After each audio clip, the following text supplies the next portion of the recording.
vie sur le devant de la scène.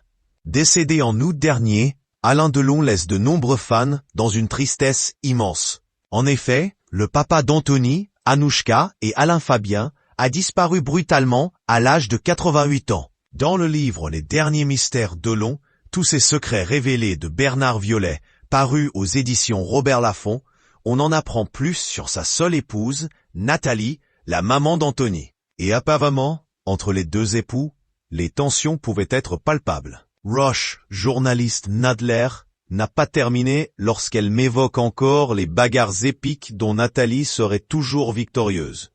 Elle a toujours su jouer sur le côté masochiste d'Alain, peut-on lire dans les pages du livre. Nathalie Delon était revenue elle-même sur sa relation avec l'immense acteur dans son livre Pleure pas, c'est pas grave, publié aux éditions Flammarion.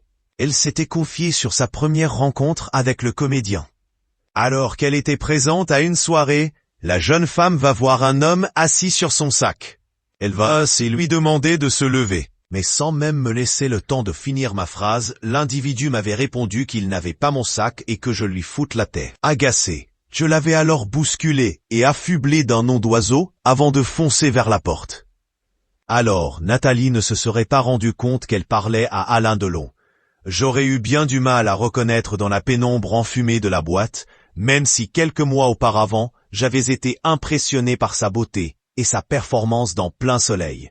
Et voilà que les deux tourtereaux vont se recroiser dans une autre soirée. Ivre, Alain Delon va s'écrouler sur la jeune Nathalie.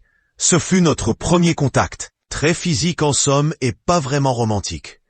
Et c'est ainsi que leur relation d'amour a commencé. Nous ne nous sommes plus quittés. Moi chez lui, ou lui chez moi à l'hôtel, où j'avais encore ma chambre.